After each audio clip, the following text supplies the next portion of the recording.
I read The Teacher and I read The Coworker. Both flops. I think I rated it low. I was like, this is really stupid. I got teary-eyed. I actually got teary-eyed. Hello and welcome back to my channel. I'm really excited because today I'm going to be discussing with you all the books that I read in the first month of 2025, aka January, aka the longest month of the year.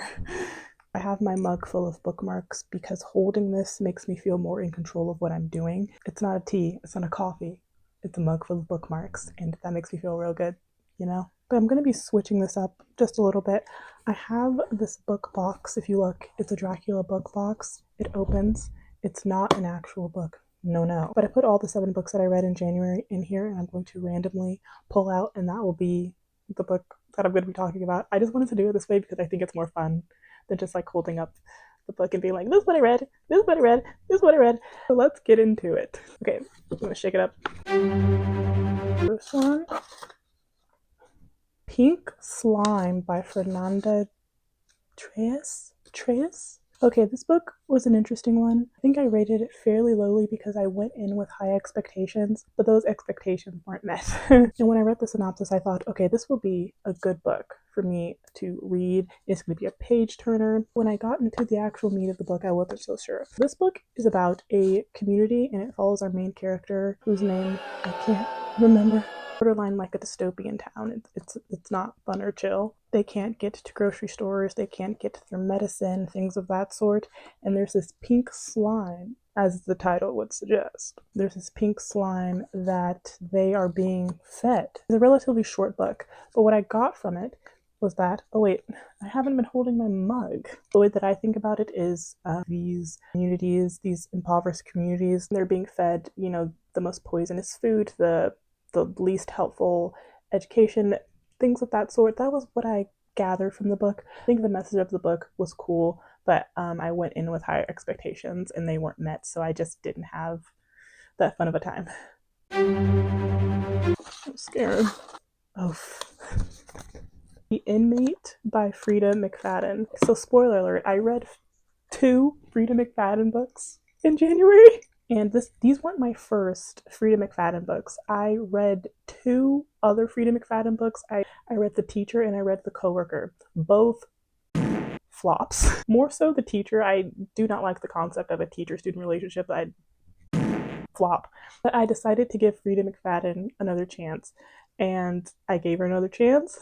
And you know what? I enjoyed The Inmate because I didn't guess the plot twist. Okay, I'm someone who has read a lot of thrillers, a lot of suspenseful things, and I didn't guess the twist, so that will get you at least a 3-star. It's hard for me to rate thrillers like higher than like a 3-star because it's like, okay. Because I feel like a lot of the very page-turner-y thrillers these days, they have a formula, and the formula is very predictable, and it's hard for me as someone who does like to read books that are more in-depth, but who also likes to have like palate cleansers, and so I'll throw a thriller in there that's like a page-turner, because the entire time I'm just thinking, oh, this is going to happen, and 9 times out of 10 I'm right. But with The Inmate by Freida McFadden, I didn't guess it, which I was disappointed in myself that I didn't guess it, but I didn't guess it, so okay. You get at least 3 stars because you got me. You got me. I didn't even say what that book was about. Basically, it was about this woman who starts working as like a nurse or a doctor in this prison. And inside of this prison, there's someone that she sent to jail, and she tries to like avoid this person, but this person's like, no. See, that's how like bare bones thrillers are for me. It's kind of like, you also can't say a lot about thrillers without giving away what goes on. So that was The Inmate. That was The Inmate by Freida McFadden. Let's see. I keep looking at them. I should stop looking at them. The Surrogate Mother by Freida McFadden. Okay, I read 2 Freida McFadden books. We've gathered this, okay? The Surrogate Mother. I don't know what I rated this, but I think I rated it low. I was like, this is really stupid. But it follows our main character, and our main character is having fertility? No. Yes, our main character is having fertility issues. Her assistant is like, I'll help you, but it's never as it seems. The assistant is kooky and weird and a little obsessive and has interesting similarities to our main character. What will happen? This one was really predictable. Like, uber predictable. I felt like it was so predictable that I was like, there's no way it's this predictable. There has to be some crazy twist. And there wasn't. But I don't have much else to say about that book.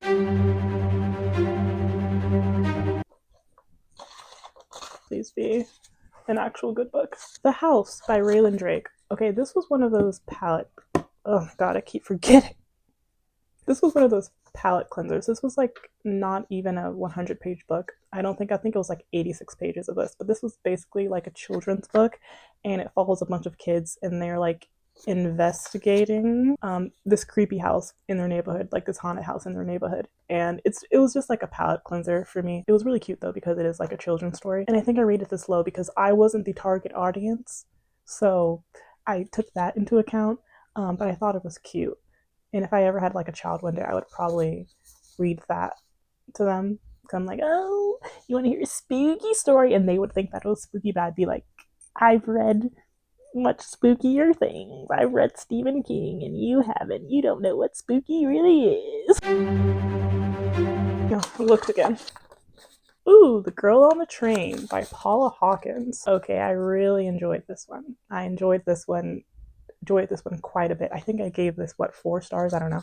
Okay, so this one follows a woman who gets on a train every single day and she watches this one couple, okay? Really creepy. She like gives them these made up names. She doesn't know their names, so they get made up names. And one day she sees something that isn't the norm to when she creepily watches this couple every single day, right? She sees something really weird, strange, and she kind of goes off the rails from there. You know what this book did? This solidified my love for particular types of thrillers where you get enough information about the characters and it's not like this surface level relationship. No, you really get into the insides of our characters' minds, and that is the kind of thriller that I love. I love when it's not just like, it's more in-depth character analysis and like it's less of a game into figuring out what went wrong. You're also trying to figure out what went wrong, trying to figure out who done it, but you're also forming this kind of relationship with the characters, good or bad.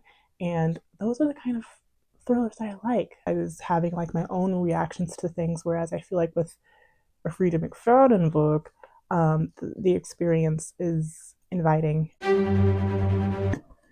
What's next? Ooh, this was a good one. Power by Naomi Alderman. Okay, so this book, the synopsis of this one, a world where all girls, young and old, develop this power of electric currents running through their bodies, and they're basically become like the apex predators of society. So that's like baseline what that book is about. And I read that synopsis and I was like, oh, this is cool, okay?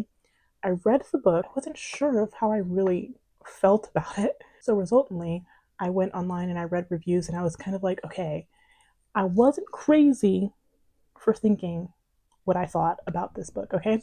This book had a lot of potential, but there were some flaws in it that like I wasn't really messing with, like the whole, okay, women, we have all the power now. What are we gonna do? Assault men. It's like by the time you get to the end of the book, you're like, oh, that's it. Such a good concept, but lazy follow through with what it could have been. There's only one left. Wait, is there? Oh yeah, okay. Oh, my 5-star of the month. It is 1+1 by Jojo Moyes. Okay, I'm not a romance reader, really, okay? But I remember wanting a palette cleanser from all the thrillers that I was reading, and I was like, okay, let me look up some romance books. And I saw the synopsis of this one, and it's by the same author who wrote Me Before You. So I was like, okay, this is gonna be it. And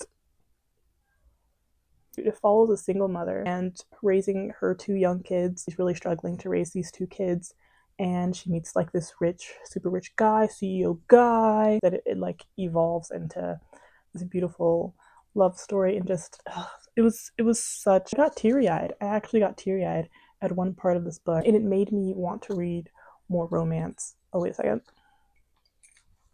And it made me want to read more romances like this, because a lot of the romances that I feel like are recommended on like book talk and stuff like that, I'm like, I don't really care for a lot of spice in books. Spice is there. I'm not going to rate a book higher because it's there. Like, that's not part of my criteria for stuff like that. But this book didn't have tons of it. It's just a really beautiful story, and I'm really happy that I read it, and I want to read more books by this author because that's the kind of romance that I enjoy. So those were the 7 books that I read in January, and I'm really excited because I am on track to my 100 book reading goal.